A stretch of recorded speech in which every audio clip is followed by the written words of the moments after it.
All right, everyone, welcome. My name's Armando Duran. I'm here with Jon and Jess Hinds. How you guys doing today? We're doing We're great, good. Armando. How are How you about guys you? doing? Amazing. Thanks for asking. Thanks so much for taking the time to do this webinar, Jon and Jess. We're really excited.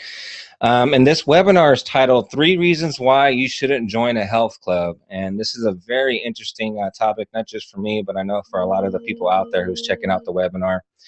And what I just want to say a couple of things about Jon and Jess. I know a lot of people are part of this webinar, probably know about them a lot, but Jon and Jess they're amazing. I discovered Jon on a YouTube video like 2 years ago, and his message about his different ways of doing the fitness industry and changing the perspective of the fitness industry of promoting plant-based and functional training.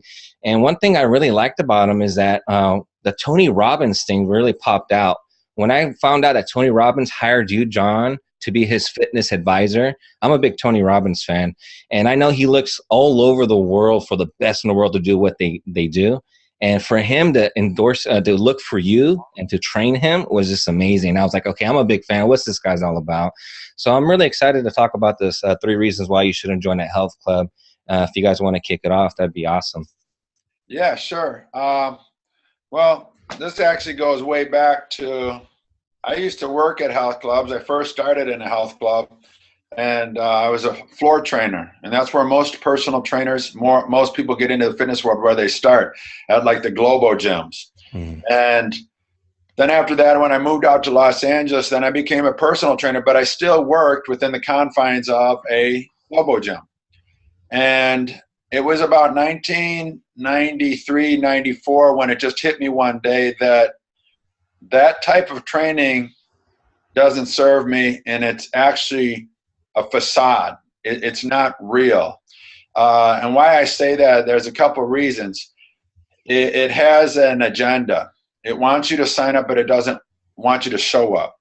It wants to get a reoccurring amount of money from you, and its agenda is just monetary. And it doesn't really care if you ever show up. And unless you sign up for personal training, there's definitely not a program for you. So if you get a membership at a gym, you are 100% on your own. And so the big things that we think about, when it always goes back to, why does a person even go to a gym? Because if the only offering out there is a Globo gym, which at that time that's all there was, but today there's Globo gyms and there's CrossFits and there's all types of functional training gyms out there. And I'm going to address all of those as well, because I still sort of feel like they're all in a similar vein. They all generally, there's a divide now, but back then it was only Globo gym type places, and it was all about collecting money. And that was the only horse you could ride, basically. If you weren't playing a sport or something like that. And there was only two things. You could do yoga, and there wasn't a lot of yoga studios even back then, or you can train at a gym.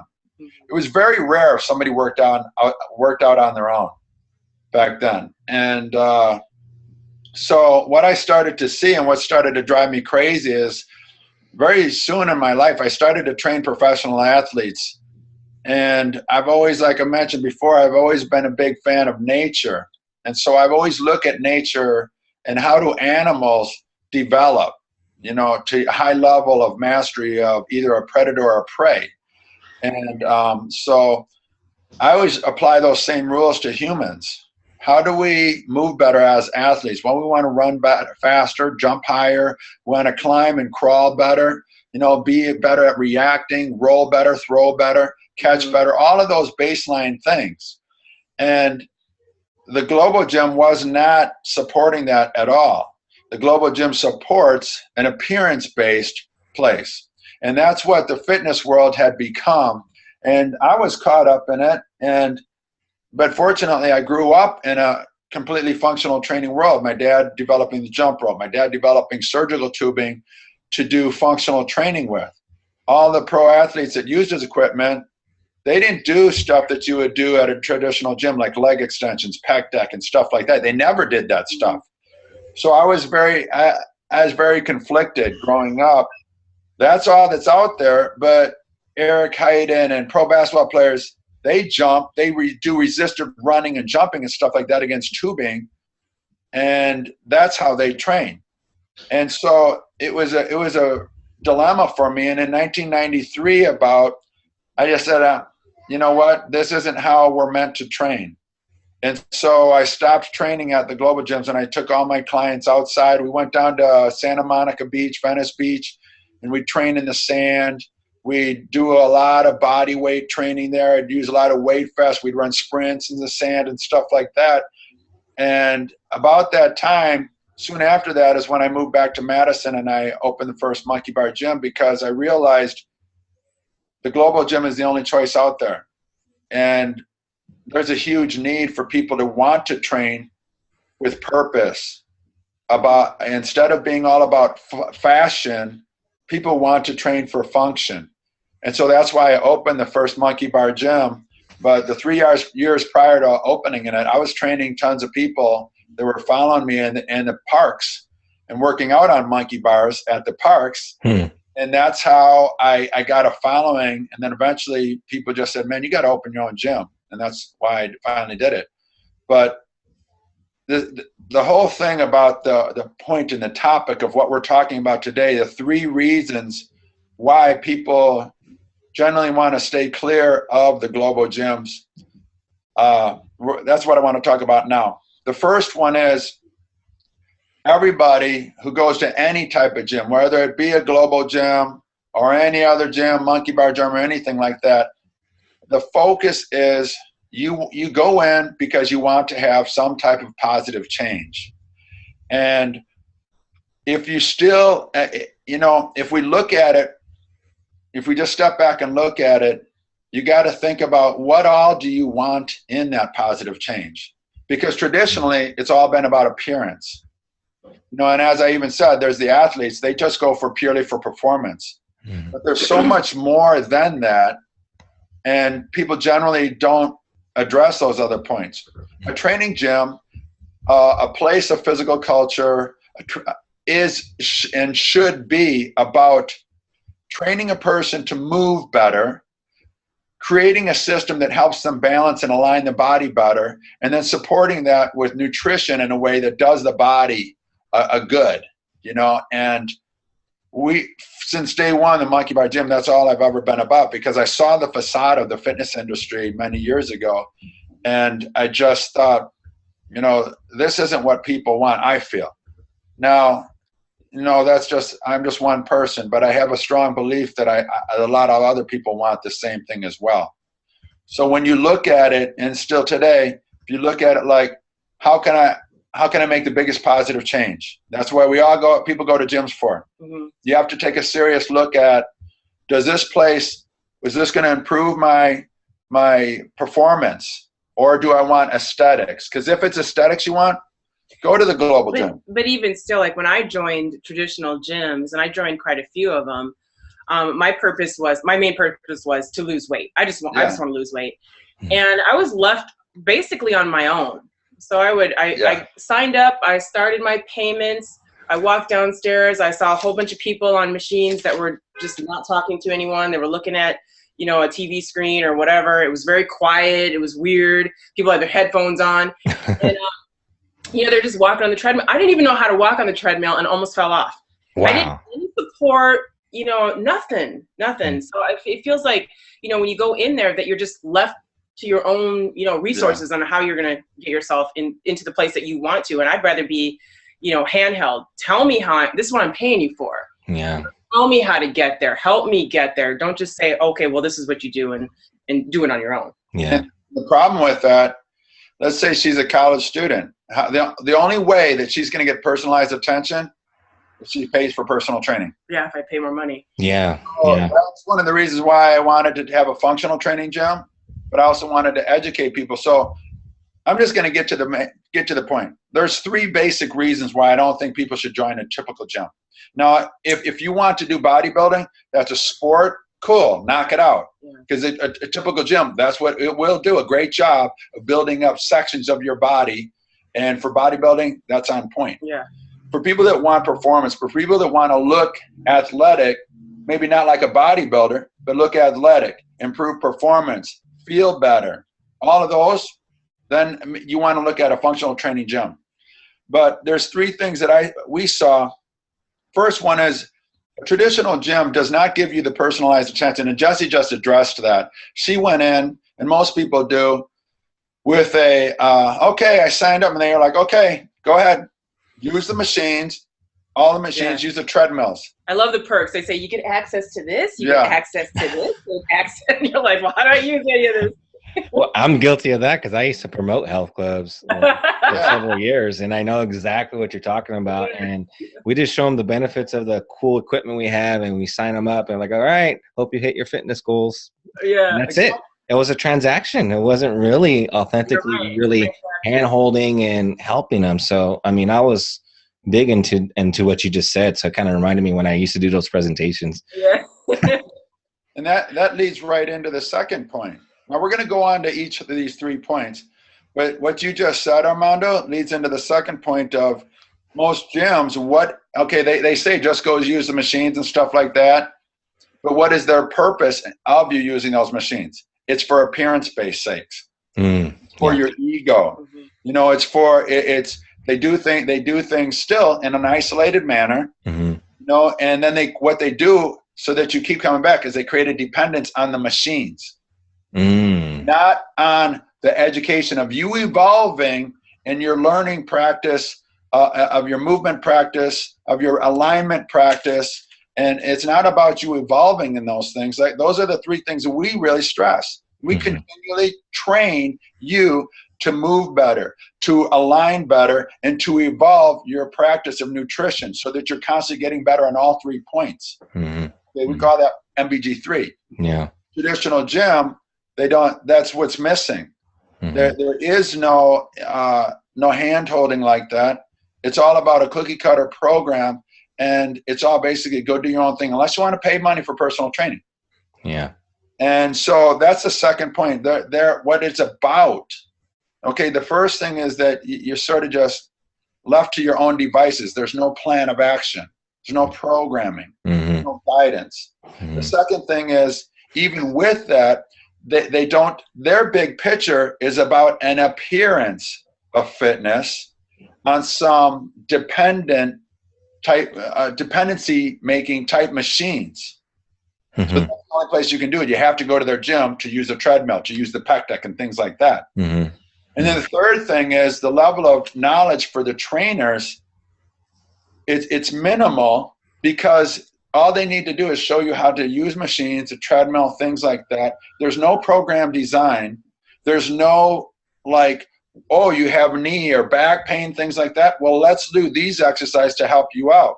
What traditionally happens in a health club, a traditional health club, and even I still see it everywhere today, is that if somebody has an injury, go see a PT, go see a chiropractor, go somewhere else. When we have an issue like that, when somebody comes in with knee pain or elbow or back pain or something like that, come here, let's fix it right now.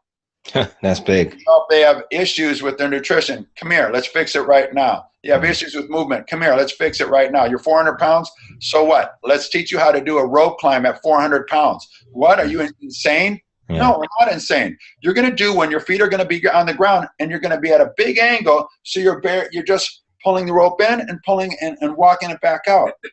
See, it's what we do at our gym. We try to make it, we make it so that all levels are welcome to progress in all those different 3 points to really heighten their life.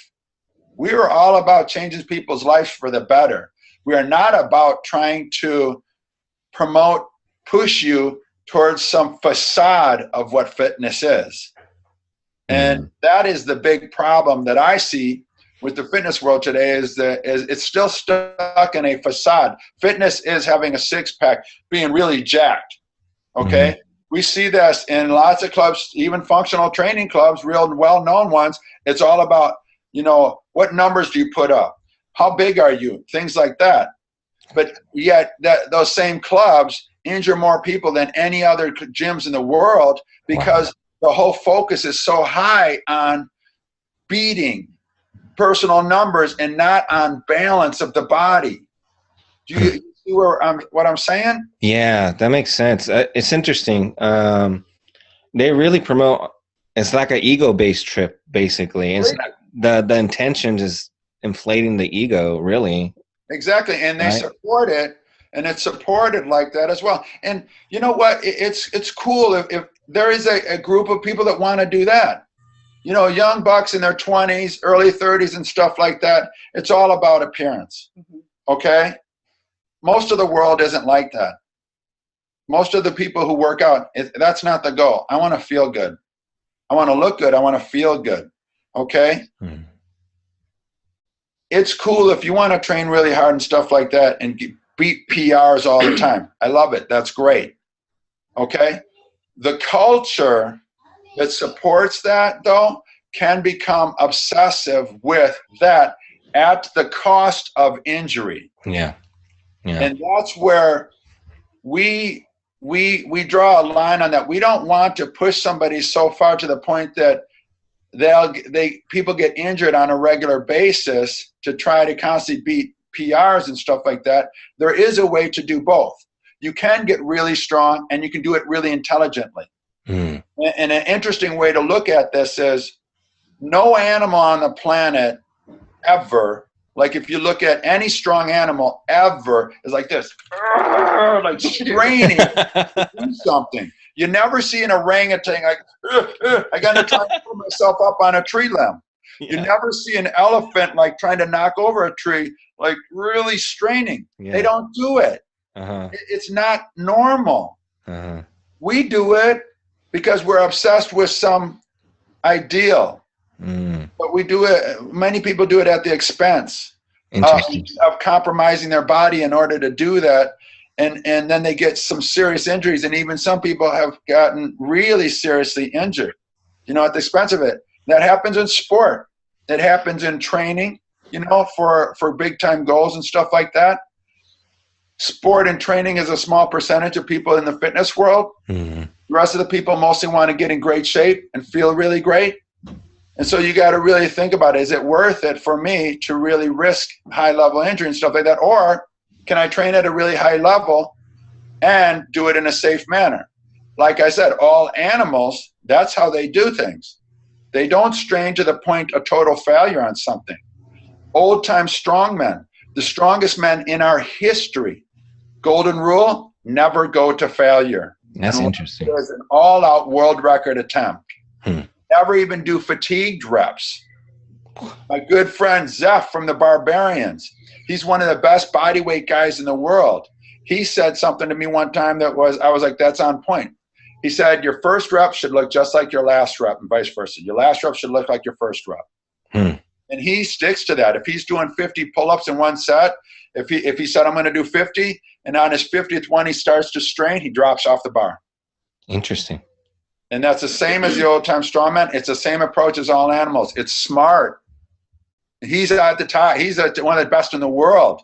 The old-time strongman, best in the world.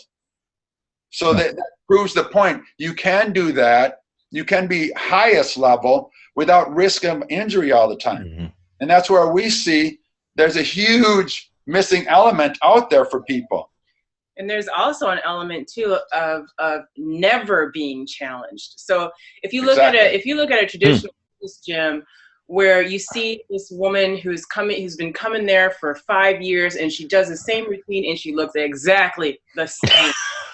She never loses weight. She just looks exactly the same.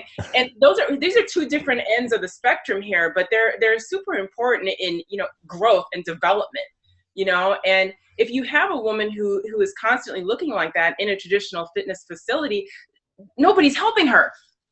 Yeah. She's going there and doing her own. Nobody's helping her, and that's not how things should be. I mean, if I go to a club, I want help. I came there to get help. Yep. I came there to change my life, help me out, do something for me, and then it's not happening. But here's my $80 some odd every month. Yeah. Don't give me the product or the service, but here you go. You know. And another point to what Jesse's saying is we want help to improve. That does not necessarily mean upping your numbers on weight training or body weight training. Hmm. That sometimes means pulling the reins back, putting the ego aside, and working on your alignment training, working on your nutrition. Get healthy first. Mm-hmm. So many people are so banged up because they're so obsessed with, well, I got to constantly improve on my strength training. Yeah. That is an element of being healthy and being fit, but it is not being healthy and being fit. It is an element of it. Mm. Your alignment and balance training is huge. Yeah. The balance of your body, your internal system, huge. Mm-hmm. Mm-hmm. You know, you can support that with real simple training, slowly progressing your numbers on a consistent basis, and you can achieve all the goals you want in a safe and smart manner. Mm-hmm. And what Jesse was saying, just as much as I just said there, it's not always about increasing your numbers in strength training, for example. And generally, a lot of the people that are hardcore strength training, they're challenged by doing stuff alignment-based. What Jesse was talking about, a lot of the people that are more gravitate towards alignment-based, a lot of yogis, very weak. Oh, interesting. Yes, mm-hmm. And that's interesting. And they have challenge with strength training. Yeah. Well, yeah. Exactly. So our point is their alignment is sound, mm-hmm. but moving through space fast mm-hmm. and with force, they lack. Interesting. The training people on one side are very strong, but they lack full range of motion with stability. So the two, what we try and do is help people to balance the two to become truly healthy, strong, supple, and feel balanced. That is what's missing in all fitness facilities, I think, in the world. Yeah. That key. Yeah, that is what's missing. Well, so one of the things that off of that, so for the group that is the yogi type mentality, they need a challenge in the strength training world to strengthen those movements more, as training world needs a challenge to strengthen their balance more and their alignment more. And the funny thing is, we see it all the time. People come in the gym and they have they come there to work out and to get strong, and they say they want to get stronger, but then when you see them do something that requires speed, they're like what? You understand that this is supposed to be speed-based? Okay. And it's like, okay, this isn't happening. It doesn't register for them. Yeah. Just as being in pain for somebody who trains a lot, it doesn't register in them that they need to do the balance and alignment training. Yeah. It's the exact same. Interesting. And so what we try and do is when somebody walks in, whether online or at an actual Monkey Bar gym, our objective is, what is your goal? We assess you, and then we say, off of your goals, well, this is how we're going to help you achieve this. But it's got to work for you. It's got to work within your lifestyle.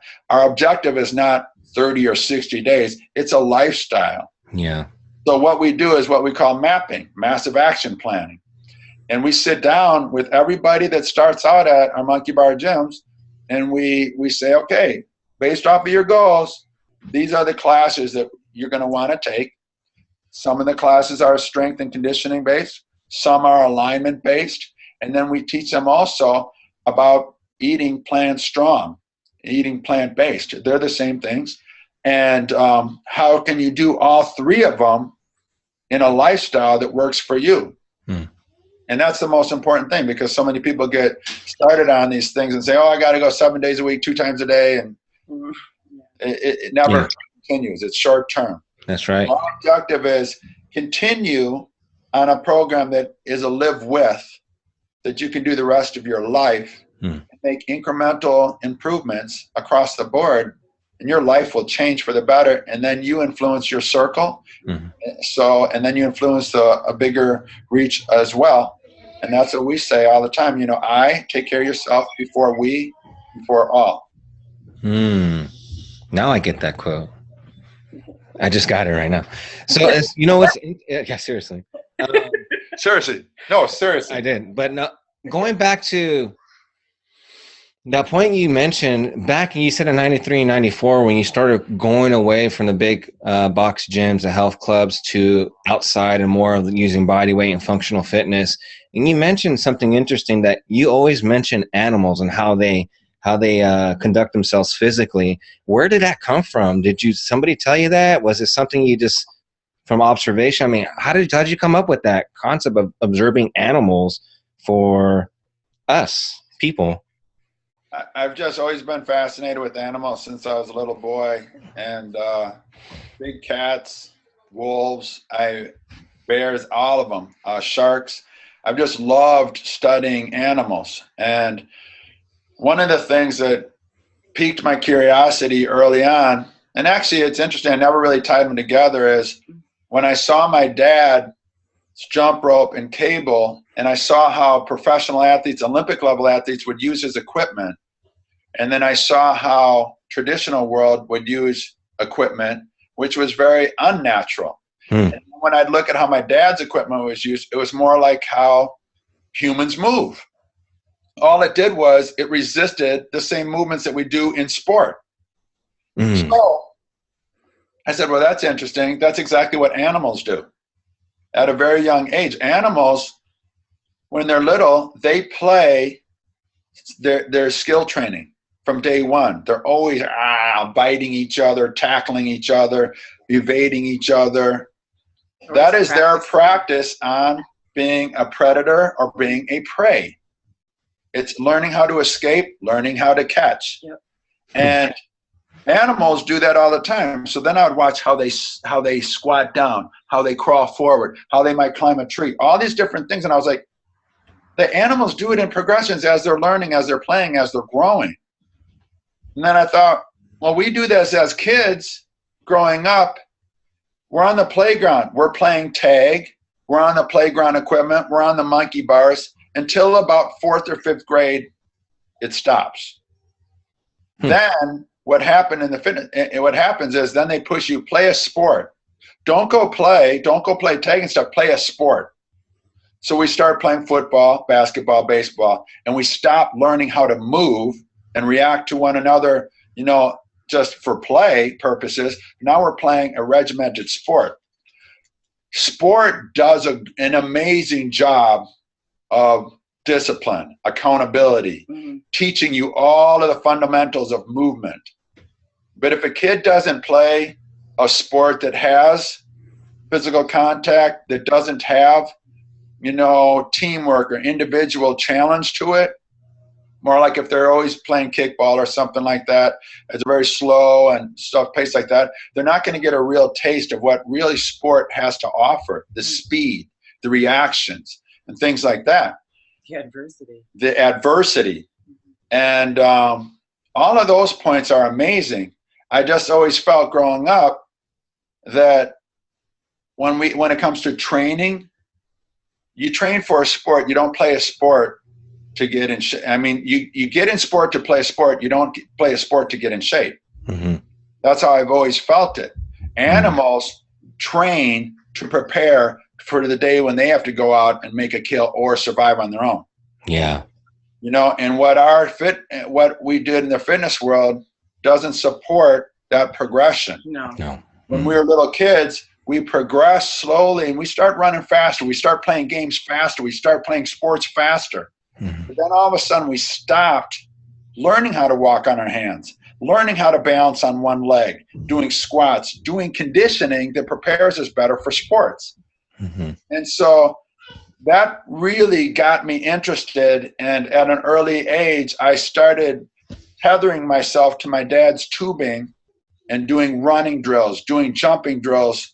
And that's when I was in college, I took my vertical jump from 25 to 47 inches. Dang. Because I mimicked what you do in real life. That epiphany of applying how animals train, applying it to how we train, just hit me one day. When I was a freshman in college, I was 18, 19 years old, and I said, I really want to jump high. Because at the time, I could barely touch the rim. And I mean barely touch the rim. And I was a freshman in college. And I said, I really want to jump high. And right then, this dude goes flying by me, sprinting. And I was like, whoa. And then it hit me, and I was like, if he wants to run faster, he has to run fast. If I want to jump high, I need to jump. I don't need to do leg extensions, leg curls, and all that crap. I need to jump. Yeah. And so that's right away, I started doing some jump training. My dad, because he had Lifeline so long, he had a bunch of Russian plyometric books. And so I started really reading all those books, and I started doing plyos 2 times a week, and I would do 2 to 3 sets of plyos for 2 different exercises. And lo and behold, within the next couple months, my jump's going up. I'm on the rim, I'm on the rim, I'm on the rim. Year and a half later, I hit the back of my tricep on the rim. That's crazy. And it was all from working my skill of jumping and resisting that. And I did that on a consistent basis, and the results spoke for themselves. The same thing is what animals do. They work their skills, and then they get bigger, and they go faster, and they got to react quicker, so they're refining them. I love the stories at the gym that, we teach people how to roll a lot. Yeah. And Johnny has been hit by cars, I don't know how many times on his bike, and he's always rolled out of them, right? Really? Wow. 4 times I've been hit. Always rolled out. And I've never, knock on wood, I've never really been hurt other than some road rash. But I know what Jesse's going to tell us this story. It's about people that come up to him and say, oh my God, the rolling that we did the other day, it saved my life because I got hit by a car and I just rolled right out of it. Oh, man. That's true. I love that. Under any other circumstance, had they not remembered how to roll, everybody knows how to roll. We did it from day one. We know how to roll, but we forget. So, we teach you this again, and they're like, hey, if she hadn't have done that, she would have probably fallen flat on her butt and been hurt and injured, and she walked away from it. It was 1 week earlier. I did rolling 3 times that week. 1 week earlier, I said to everybody, this might help you guys someday. So we started teaching them how to roll forward, backwards, then eventually from standing to dive roll. Yeah. And that's a week later, she got hit by a car, and she rolled right over it onto the cement and got up. She's on the bike? On the bike? Yes. Oh. And then it kicked in that quickly. And that's just one person we're talking about. This has happened multiple times. And this is instinctively, she just did it. Like, bam. Bam.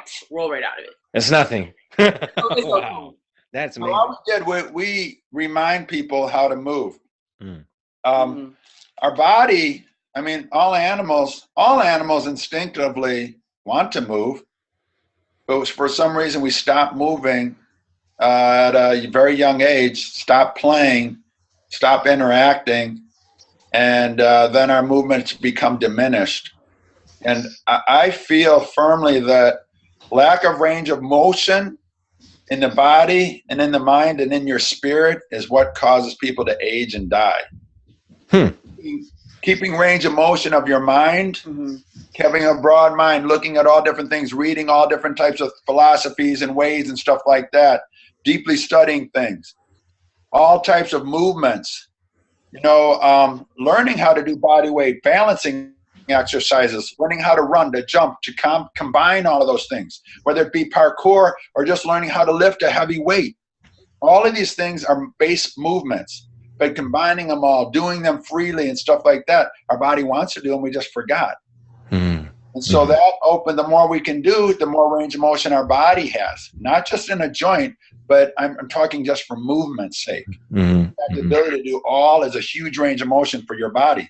Yeah. Doing that, your spirit, whether people say religion or not, I just say spirit. We all have an energy in us somewhere, I feel, that gives us a desire or not to do things. And I think when we're young, we have a massive desire just to move, to challenge ourselves.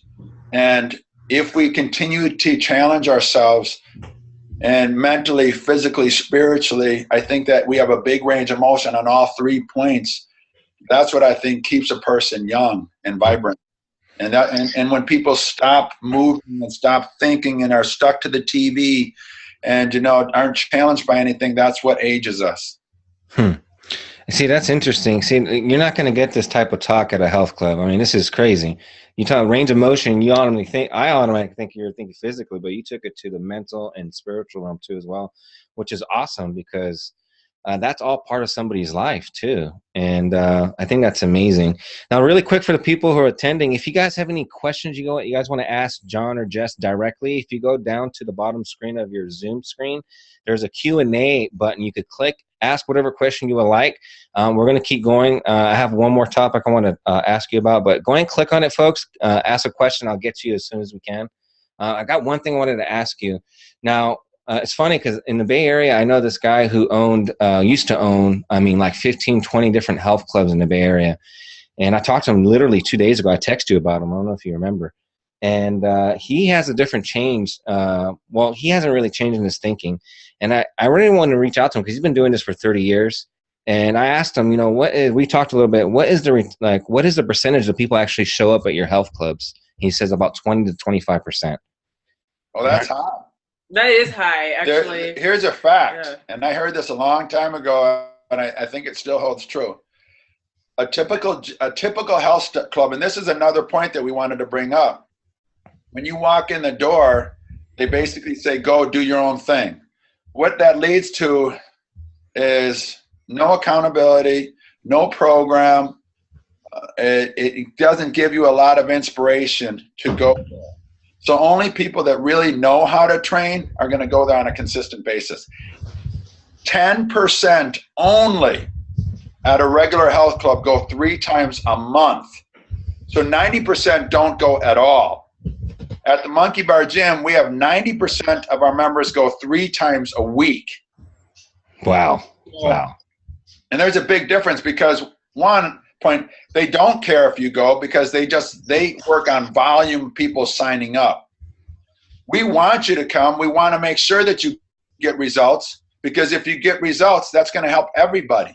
We all get stronger when we all work together and more people at the gym builds more community, builds more inspiration, what's called, Jessie inspires me, I inspire her, I might inspire you, and you inspire other people. And that's what we want to have, a really strong community.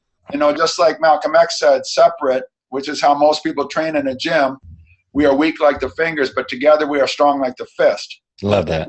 We really try to stress that point of people helping people at the gym. And that's what the logo actually represents. Mm-hmm. People working together, inspiring each other, challenging each other. Mm-hmm. That's what's so important. The more people come in like that, all different types, the more people that you have to support you and the more people that we want you to help support as well, which we feel is one of the foundation things that people just want to do on this planet anyways. We want to serve. We want to help others. That's right.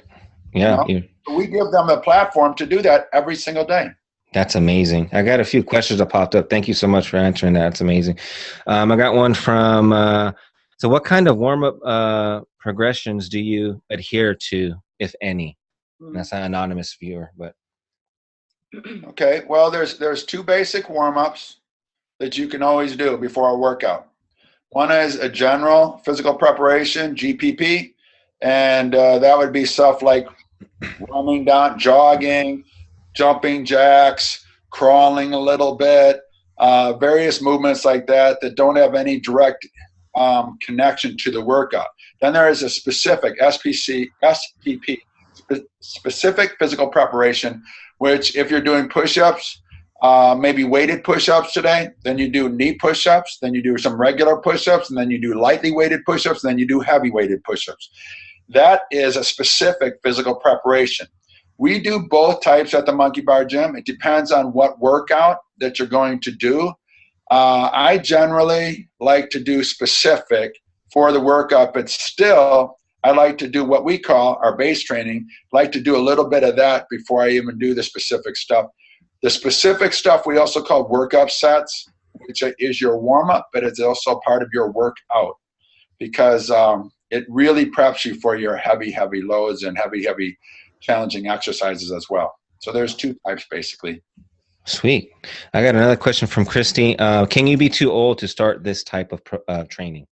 No. Never. Not at all. Never. The oldest woman there, what is she? 85. 85. Oh my God. Who's that? It's my mom. Oh, Oh. Mama Power. I love it.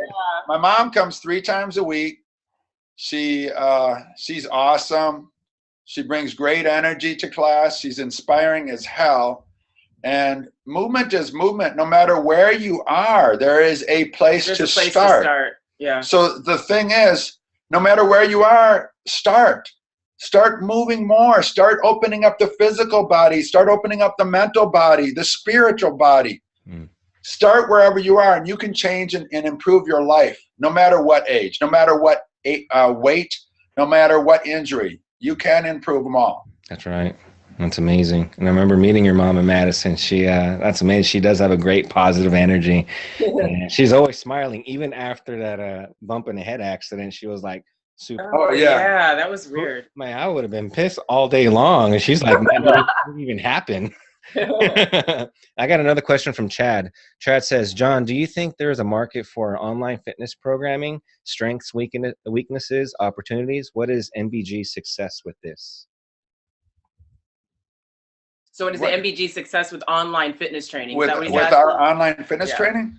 Yeah, that's what she's asking. Was asking if we have any, and we do. But okay, well, yeah, do our online monthly program, our workouts. With that, we have workouts for you guys every single day. We have them programmed for you guys so that they're in a very balanced manner. We have some are strength-based, some are conditioning-based, some are a combination of them. We have a video that explains how to do them every single day. They repeat a few times over the course of the month so you can get ownership of the movements, gain confidence with the movements, and improve with each movement each time that you repeat that workout. But then it's not just the strength training stuff. We also provide some base workouts as well. When that is our form, it has some Aishin's yoga in it and some mobility, stability type movements in it that helps to realign your body, to decrease aches and pains, and to improve your overall health and well-being. And then we also support you guys with some Plant Strong nutrition on how to do it, how to get started and stuff like that. Some real simple guidelines.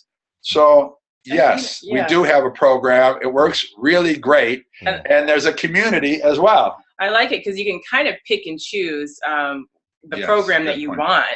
I mean, I know quite a few people who just follow the plant-based and they do base training and they don't do any of the other workouts. So especially for the woman who is asking, can you be too old to start a program like this? If you started off with base and plant-based eating as your program and then started to slowly transition into the workouts, that would be perfect. That's a good point. I like that. And as we said earlier, we map it out for you guys. We actually have a massive action plan for those that are on our site, in our group, and that you can literally go through it and answer the question and find out exactly how you should be doing your workouts.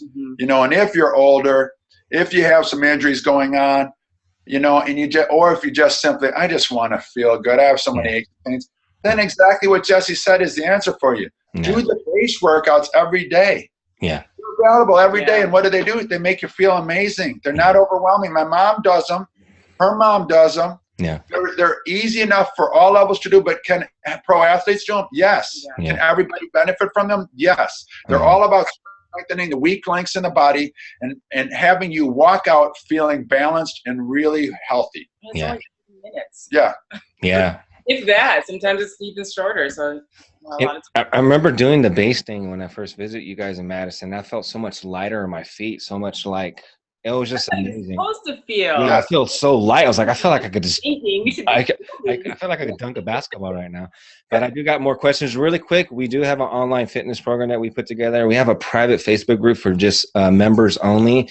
You guys don't understand. I mean, Jon and Jess, they're the best in the world of what they do. Tony Robbins only reaches out to people that are the best of the best on their industry. And they actually, Tony Robbins uses Jon Hinds as a reference, as a teaching reference in his life mastery program. I just discovered this a couple of days ago. Blew me away. We got people emailing us that said they went to their events and they're contacting Jon to see how can I be a part of it. So we just kicked this off a couple months ago. It's super awesome. You have direct contact with Jon and Jess. And we have a strong online community support from everybody else. It's super high engaging. And if you guys want information on that, I am going to send an email to everybody attending of a link if you guys want to be a part of it. And we are doing a pre-sale phase right now at $19.99 per month. And this is just for the next 100 people that signed up. This is an amazing program. We are going to get better. We're going to increase the prices up a little bit as we get better, but this is an amazing program. I mean, $20 a month just for this webinar is worth it. So look out for that email. I do have a next question here from Geoff. How do you motivate yourself when you don't have a workout partner or belong to a gym? Oh, let me show you something. Sometimes you have to have a little motivation that may not actually be. Oh. This is my girl, Holly Holm. Be Ronda Rousey. Go. This is my inspiration. So if I'm not training with Johnny, I'll use somebody that I really look up to and admire and imagine them being there and how it would be if they were watching me train. And that helps a lot. I like to use, if I'm training, Jesse and I train most of the time together. Sometimes we can't. We always ask, have each other watch for critique, technique, and stuff like that. Mentally, I'm pretty strong dude. So I want some pretty strong influence to take me to a higher level. And so what I do is I just mentally, I think either, how would a silverback gorilla handle this weight? Like if I'm doing a deadlift. Yeah. Or sometimes I reach out to Ray Lewis, the football player, and I imagine he's standing right next to me, yelling at me like, "Come on, John, come on, let's go, man." Something like that. Sound just like that. And so I literally think of him talking to me right in my ear, right before I'm about to do something, because to get high level results, you have to be around high level people. That's right. And so power is proximity to power. That's one of the things that Anthony Robbins told me when we were sitting at his house in Idaho. He said, "Hey, John, you know what power is?" And I gave him the definition in the athletic term. And he goes, No. I mean in life. I mean in business. And I said, "Oh, what is it?" And he said, "It's proximity to power." Interesting. So if you're at home by yourself and you want to get really strong, imagine, me or Jess standing there training with you. Imagine, Holly Holm, or imagine Ray Lewis, or imagine if you are like, believe in that you have a spirit that might be a spirit animal, like a bear, a silverback gorilla, whatever it is that brings strength to your spirit and your mind. Because if you have those two thinking really strong before you go at it, the work is already done. Yep. It's so much easier. And so you can do that at home. We do it here, even though if we're in the gym, because we train before the classes. So we're most of the time just us two or by ourselves. So we use those as great examples of inspiration. I use it almost every single set. So use that at home, and it will make a big difference. But even more, connect with people on our Facebook group. That's true. We have hundreds of people on our Facebook group. Yep. And we have CNTs and affiliates that want to support you in your progressions. So one thing that we do sometimes is we reach out to some of the other CNTs across the country, and we'll say, "Okay, we're doing this workout today.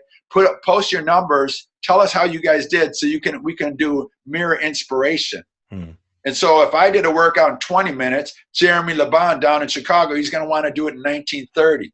And that's a great way to get in a group dynamic. You can connect with some of your friends. If you live in Boston and they live in LA, you can challenge each other that way. That's right. You can use the whole group just to post how you did, or use somebody's time to inspire you to go to a higher level. That's right. There's so many ways to do this. It's incredible. Yeah. And that's why I like this online fitness program we have, because that's what it's all about. And I know we're going to roll out a more structured virtual workout partner program within the group. And that's going to be very cool with accountability and just like tagging people, like how you just mentioned. Somebody in Boston or New York and California could post each other and tag each other on the workouts. I got about 8 questions here that people are asking. Great question. Tracy made a great observation. Just an observation. People doing parkour look like they're having fun, unlike people on a treadmill at a gym. That's right, Tracy. It is right. Ralph said, how often do you recommend working out? And this is coming from Ralph. Depends on your goal. Yeah, what's your goal, Ralph? What do you want to attain, Ralph? Yeah. Good question. If you could ask, what do you want to attain, Ralph? That's a good question for you. Next question is, Christy, where online do I find this? Okay, Christy, we're going to email you after this webinar is over with this. It's a special link. We don't have posted on the World Wide Web yet, but I'll email you the special link to get the discount. So be on the lookout for that, Christy. Next question is anonymous viewer. Hello, I understand your diet is high raw vegan. Should I eat vegan for gaining lean muscle mass? Or let me phrase it differently, knowing that what you know, John, if you were a skinny 25-year-old, how would you eat if your goal was to gain lean muscle mass? Any chance for free sample nutrition plans on any of your website? Well, actually, when you sign up, there will be nutrition plans. And we're not vegan. We're plant-based. Plant-based, plant strong, not a raw vegan. I tried that out a long time ago for a short time, was a vegan for a long time. But what I found that I didn't feel like when over the many years, we felt like we hit a much broader audience by saying plant-based. And then the more I thought about it, our objective is to make bigger change in the world, to influence more people. And anytime, that we close the door to groups of people, we're not making it available to more people. And vegan, paleo, Atkins, all of those are certain types of diets that have restrictions to them. And many years ago, we started saying plant-based instead. And at the Monkey Bar Gym, we've always said plant-based because that's what the biggest nutritional study, the China study, proved, that plant-based is the healthiest. So what is plant-based? Plant-based is 80 to 90% plants. It's 10 to 20% animal or processed foods. So that's how we eat. Sometimes it's 100%. Sometimes maybe we have some eggs. If I go over to my mom's house for Thanksgiving, she makes turkey. We're going to have some turkey probably. But we still eat, I would say, 99 or 9, really high plant-based. But what we don't want you or anybody else to feel is that it's not a religion. It's you cannot have this. That is it's unrealistic, I feel, and it's great to morally eat less animals. It's great to morally, do the planet a common good, and we are doing that. Plant-based does that. What we don't want is we don't want to be judging you. Well, how long have you been vegan? Yeah. Things like that. And what I want is I just want to be healthy, and I want you guys to be healthy as well. Yeah. Plant-based does not say you can never have this. So it is not quackery. Any nutrition program, my good friend John Allen, who was one of the co-writers of the China study, he told us this a long time ago. Any nutrition program that says you cannot have this and it's only this, it's quackery. And quackery is just, where it's a small slice that you can only have this, or, you're not considered that anymore. Yeah. Yeah. So we just feel that it's not realistic. It creates judgment. It's an unhealthy mindset almost for a lot of people.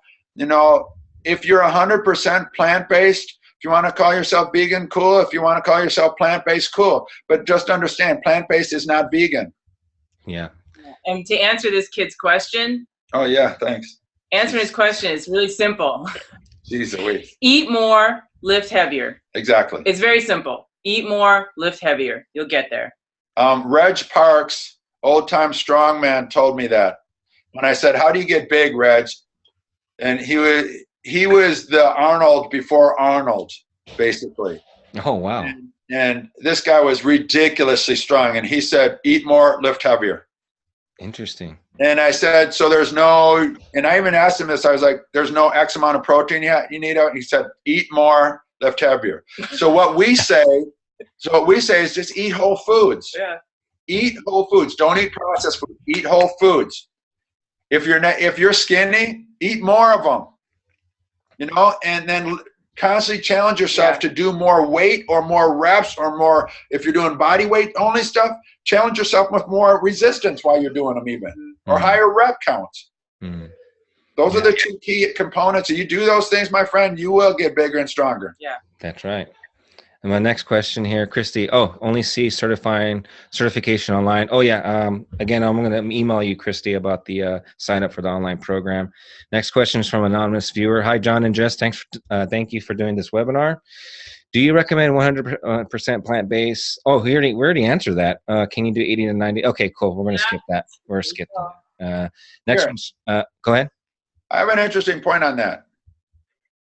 Dr. Fred Beachy writes a wonderful book, Your Healthy Journey. And in that book, the whole thing is, in which we fully support 110% what we promote at the gym, is it's got to be your path.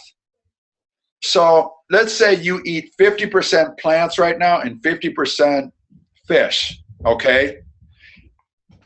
Moving more towards 10% is ideal. 10% or less plant of animal or processed foods is proven healthiest. Around 10%, it's indiscernible and you're not going to have the negative effects. When you start to add more, 20, 30% of animal and processed foods, that's where the disease starts to show in people. But if you are at 50% right now and you start to move to 30, that's an improvement. That's a live with for you right now. If you were to try and go 100% and after a month you're like, I got to have my burger, I got to have my fish on Friday nights or whatever, you know, and it's all or nothing, then most likely you're going to go back to your old way of eating. That's right. Exactly. And so what Dr. Beachy said was, it's got to be a live with program for you. So maybe if it's 70% plants and 30% animal and processed foods, that's better. That's better than you going raw vegan for a month and then saying, I can't do this, and you're going back to eating 50-50. Yeah. So it's got to be a live with program for you guys. And this is what we stress at the Monkey Bar Gym. And what our goal is to get you to plant-based. But if you can't get to 80 or 90%, are you close? Are you making improvements? Are you eating more greens? You know, are you eating less animal and processed foods? Awesome. Yeah. If you're at 70-30, okay.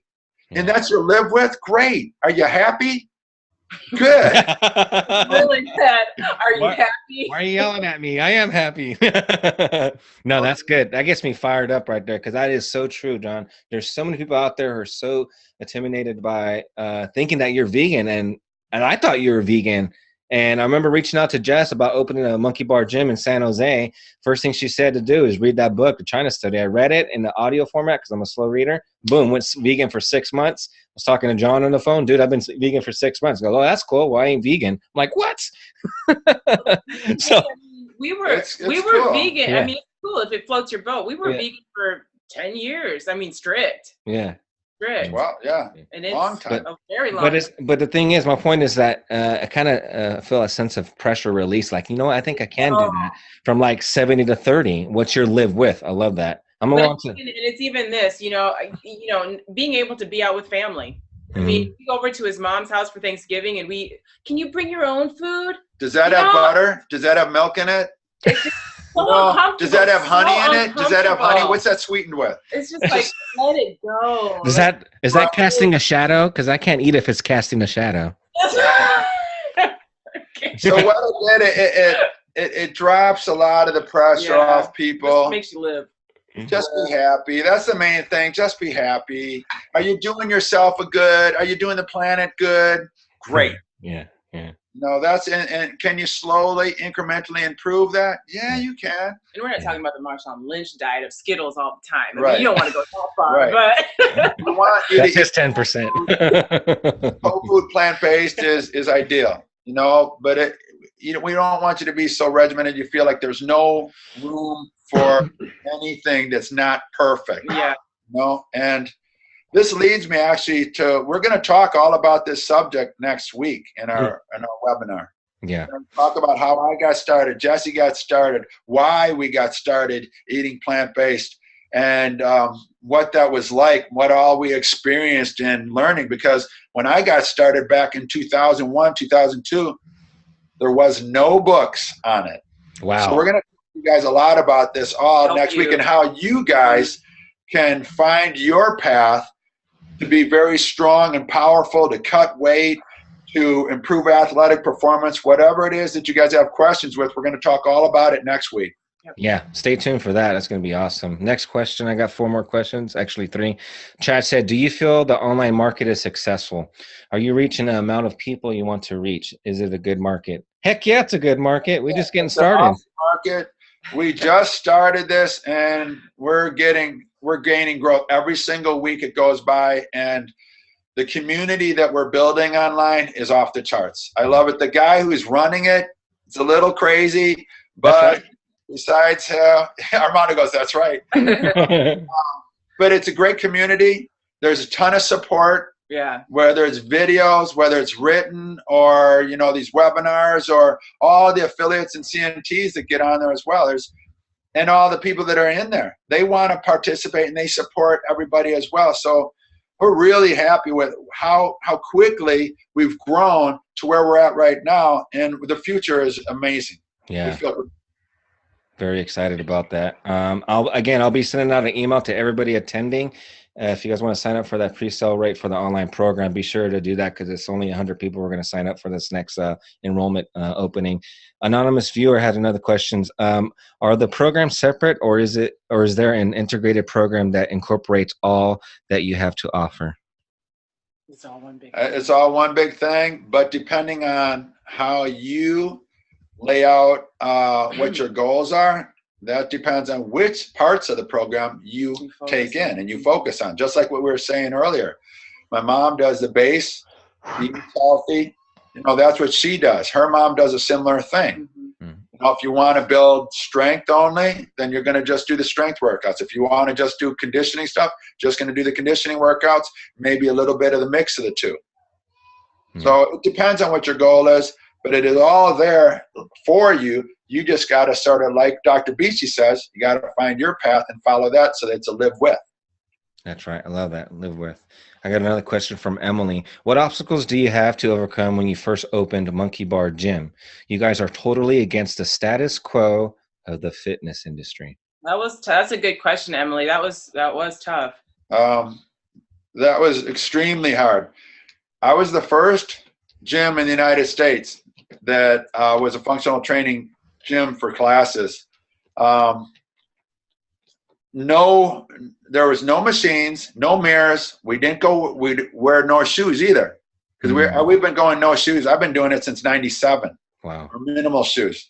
And so when people walked into the gym, they would look and they go, where's the machines? And where's the mirrors and stuff? And I go, we don't use machines. We use your body. That's the best tool in the world. And, okay, that's nice. And they'd leave.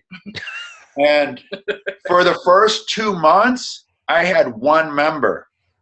And I was about to go broke. And my membership at the time was $75 a month.